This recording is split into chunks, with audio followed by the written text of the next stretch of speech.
हरे कृष्णा। तो जो अंतर्राष्ट्रीय कृष्ण भावनामृत संघ इस्कॉन संघ से जुड़े हैं जो भक्तगण, उनके लिए एक विशेष संदेश है। और वो संदेश क्या है?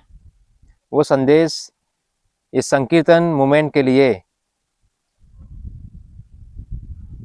आंदोलन के लिए बहुत ही महत्वपूर्ण है।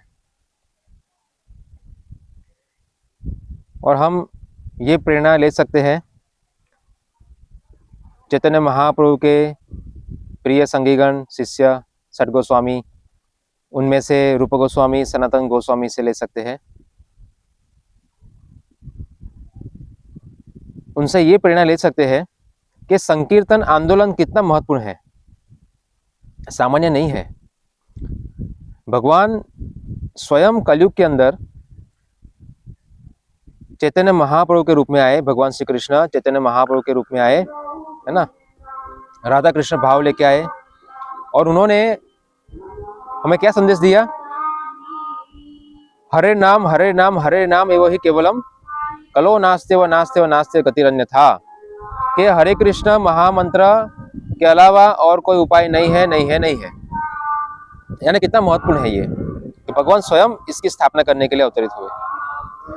तो जो हम लोग बद्ध जीव अनेक अनेक दुखों से पीड़ित थे, और इस संकीर्तन मूवमेंट में आकर श्रील प्रभुपाद जी की विशेष कृपा से हम सबको बहुत ही उच्च स्तरीय ज्ञान मिला, संकीर्तन के अंदर भाग लेने के लिए हमें अवसर मिला, प्रचार करने के लिए अवसर मिला। तो हम सब रूपानुगा है, हम सब प्रभुपाद नुगा है। तो हमें रूपा गोस्वामी, सनातन गोस्वामी से यह प्रेरणा मिलती है कि नवाब हुसैन शाह के शासन में, मुस्लिम शासन में, वो दोनों भाई, सनातन गोस्वामी, रूपा गोस्वामी, बहुत बड़ी पदवी पे थे। भौतिक संसार के दृष्टिकोण से बहुत बड़ी पदवी थी उनकी। एक वित्त मंत्री थे, फाइनेंस मिनिस्टर थे, और एक प्रधानमंत्री थे। सोचिए, तो ये भौतिक संसार के अनुसार बहुत बड़ी पदवी है। और वो शासन में अपना जो भी कर्तव्य निभा रहे थे, मगर जैसे ही उनको पता चला चैतन्य महाप्रभु प्रकट हो चुके हैं, चैतन्य महाप्रभु ने संकीर्तन मूवमेंट शुरू कर दिया है, जैसे उनको ये पता चला, तुरंत उन्होंने ये भौतिक संसार की बड़ी पदवी को त्याग दिया, तुच्छ समझकर त्याग दिया।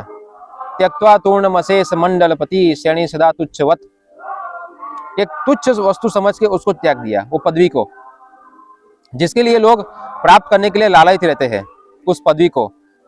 और रूपा गोस्वामी, सनातन गोस्वामी ने उसको ठोकर मार दी। सोचिए, और सबसे बड़ी पदवी,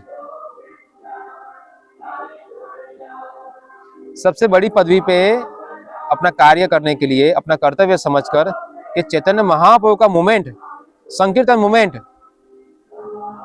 सबसे महत्वपूर्ण है, सबसे उत्तम है, इसके उत्तम और कुछ नहीं हो सकता। क्योंकि भौतिक संसार में लोग बड़ी बड़ी पदवी पे जाकर भी दुखी है, क्योंकि यहाँ पर कृष्ण कहते हैं गीता में, दुखालयम शाश्वतम, यहाँ पर दुखी दुख है और कुछ नहीं है। आप कोई भी पदवी प्राप्त करो, केवल दुख मिलेगा। इसी प्रकार चैतन्य महाप्रभु सभी का उद्धार करने के लिए ये हरे कृष्ण महामंत्र प्रचार किया। और रूपा गोस्वामी, सनातन गोस्वामी को लगा कि ये संसार में सबसे उत्तम पदवी यही है कि लोग भक्त बने, भगवान की शरण ले और अपना जीवन सार्थक करें। तो उन लोगों ने ये पदवी से आसक्त नहीं थे, वो भगवान से आसक्त थे, भगवान के प्रयोजन से आसक्त थे, इसलिए उनको त्याग दिया और चैतन्य महाप्रभु के मूवमेंट में जुड़ गए। इससे काफ़ी सारे लोग नाराज होंगे, मगर हमें उससे कोई लेना देना नहीं है, क्योंकि हमारे लिए सर्वोपरि गुरु और कृष्ण की शिक्षा है। श्रील प्रभुपाद जी के, भगवान श्री कृष्ण की जो सेवा करने का जो प्रयोजन है, वो हमारा प्रयोजन होना चाहिए। क्योंकि श्रीला प्रभुपाद जी ने भगवान का प्रयोजन अपना प्रयोजन माना। तो हमें बहुत बड़ा एक उदाहरण है हमारे लिए रूपा गोस्वामी सनातन गोस्वामी, है ना। और श्रीला प्रभुपाद जी भी हमारे लिए बहुत बड़े उदाहरण है। तो हम सब इस संकीर्तन मूवमेंट में पूर्ण तरीके से कैसे जुड़ जाए, हाँ, और इसको और आगे बढ़ाने के लिए कैसे प्रयास करें, इसके लिए हमें कुछ प्रयोजन करना चाहिए। और ये छोटी मोटी पदवी पे नहीं जाकर, हाँ, ये जो आज लोग जो लालायित है, हाँ, उस पे नहीं जाकर हमें एक शुद्ध भक्त बनने का पद प्राप्त करना चाहिए, समझे। डॉक्टर, इंजीनियर, बड़ा बिजनेसमैन, बहुत सारे लोग मेहनत कर रहे हैं बनने के लिए।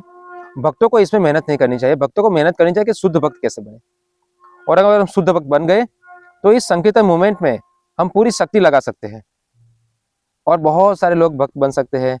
चैतन्य महाप्रभु की इतने प्रसन्न होंगे, पृथ्वी जगत नगर आदि ग्राम सर्वत्र प्रचार होय बे मोर नाम।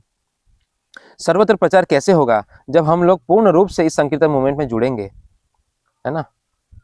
तो हमें ये छोटी मोटी पदवी को स्वीकार नहीं करना चाहिए। हमें शुद्ध भक्ति का जो पद है वो स्वीकार करना चाहिए। और भक्ति विनोद ठाकुर भी कहते हैं कि मुझे ब्रह्मा का पद भी नहीं चाहिए, ये भक्ति विनोद ठाकुर कहते हैं। भक्ति विनोद ठाकुर जो बड़े मैजिस्ट्रेट थे, हाँ, डिस्ट्रिक्ट मैजिस्ट्रेट, मगर देखिए उनकी उससे कोई आसक्ति नहीं थी, बल्कि उन्होंने उस पदवी को कृष्ण भावनामृत में यूज किया, उपयोग किया। बहुत सारी पुस्तकें लिखी और जो अधर्मी लोग थे, जो लोग मायावादी थे, उनको भी उन्होंने खुला किया।